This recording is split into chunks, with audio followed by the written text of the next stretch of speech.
नमस्कार, आप देख रहे हैं हिमाचल दस्तक की प्रस्तुति दस्तक दिन भर। मैं हूं आपके साथ यशपाल सिंह। आइए नजर डालते हैं आज के मुख्य समाचारों पर। चंबा में 3 मासूम बच्चों समेत जिंदा जला ग्रामीण, मां गंभीर। करातोट में पेश आया दर्दनाक हादसा, परिजनों ने जताई हत्या की आशंका। एक एक अवैध कब्जा हटेगा, हाईकोर्ट के आदेशों के बाद ऊना में विभाग ने तेज की कार्रवाई। शिमला में निगम मुख्यालय के बाहर गरजे परिवहन कर्मी, वित्तीय लाभ न मिलने से है नाराज। मणिमहेश में आस्था की डुबकी, कोरोना के चलते इस बार नहीं हो पाई यात्रा। प्रदेश के स्कूल 21 सितंबर तक बंद, अध्यापकों को आना होगा स्कूल।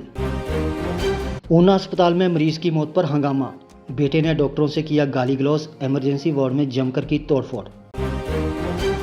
और अब समाचार विस्तार से। चंबा जिला के अंतर्गत आने वाली ग्राम पंचायत भियाली के करातोट गांव में एक घर में आग लगने से एक ही परिवार के 4 लोगों की मौत हो गई। मौके पर पहुंचे विधानसभा उपाध्यक्ष डॉक्टर हंसराज के समक्ष परिजनों ने इस घटना को हत्या करार दिया है। ये घटना करीब 2:30 बजे रात की बताई जा रही है।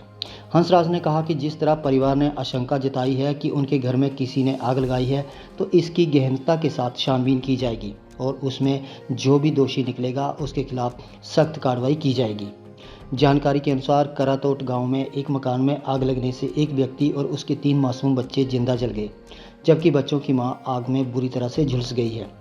मृतकों में 25 वर्षीय रफ़ी मोहम्मद और उसकी 6 वर्षीय बेटी जैतून, 2 वर्षीय जुल्का व 4 वर्षीय बेटा समीर शामिल हैं। इन चारों की मौके पर ही मौत हो गई। आग लगने के कारणों का फिलहाल पता नहीं चल पाया है। अवैध कब्जाधारियों के खिलाफ विभाग ने शिकंजा कसना शुरू कर दिया है। इसी के तहत नेशनल हाईवे अथॉरिटी ने प्रदेश उच्च न्यायालय के आदेशों के बाद ऊना शहर के नेशनल हाईवे के आसपास तमाम अवैध कब्जों को हटाने का अभियान शुरू कर दिया है। हाई कोर्ट के आदेशों के बाद नेशनल हाईवे अथॉरिटी ने राजस्व विभाग और नगर परिषद के अधिकारियों के साथ मिलकर 2 दिन तक शहर में सड़कों की पैमाइश करने का अभियान शुरू किया है।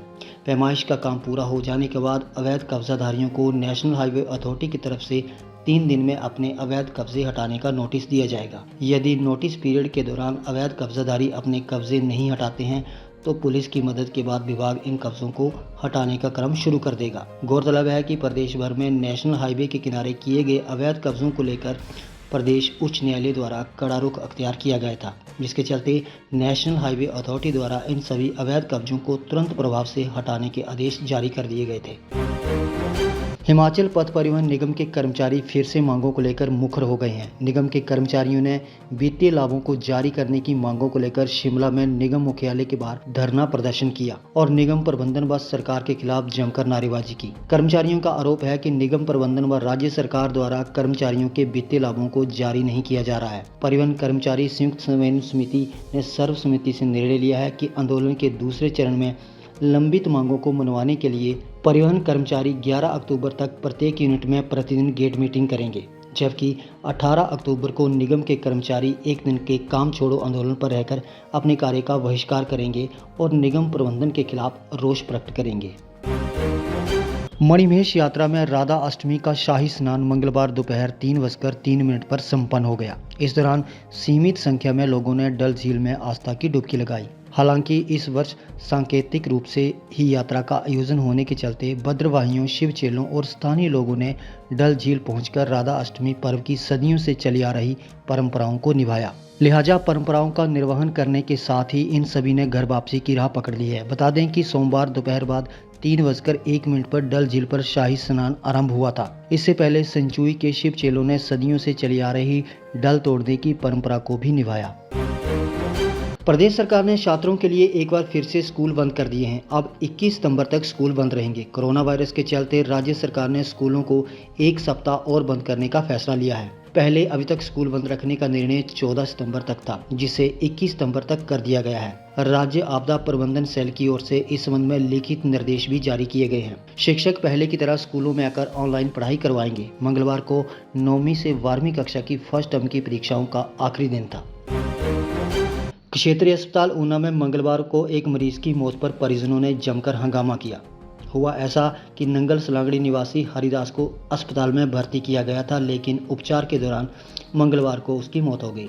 ऐसे में हरिदास के बेटे बंटी ने डॉक्टरों पर लापरवाही का आरोप जड़ते हुए जमकर हंगामा किया और डॉक्टरों के साथ गाली गलौज तक कर डाला। इतना ही नहीं, गुस्से में आपाक होते हुए बंटी ने इमरजेंसी वार्ड में लगे शीशे तक तोड़ डाले। माहौल गर्माता देख होमगार्ड जवान युवक को काबू कर बाहर ले गए। मामले की सूचना मिलते ही पुलिस टीम मौके पर पहुंची और मामले को शांत करवाया।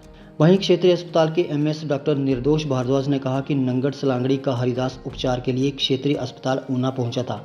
परिजनों को कुछ टेस्ट के लिए कहा गया था, इसी बीच उसकी मौत हो गई, जिसके बाद उसके बेटे ने डॉक्टरों व स्टाफ से गाली गलौज करते हुए तोड़फोड़ शुरू कर दी। अस्पताल प्रशासन मामले की जांच कर रहा है।